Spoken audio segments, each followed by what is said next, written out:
சூட்டும் பூவுக்காக நெடுங்கூந்தலாடுது.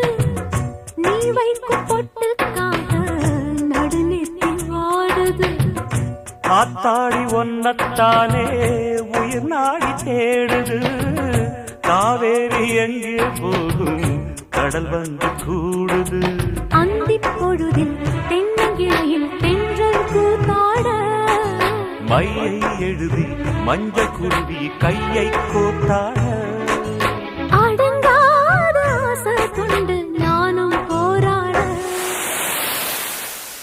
உனக்கென பிறந்தவ ரெக்க கட்டி பறந்தவ இவதான். என விட உனக்கு இங்கு மனசுக்கு பிடிச்சவ எவதான்.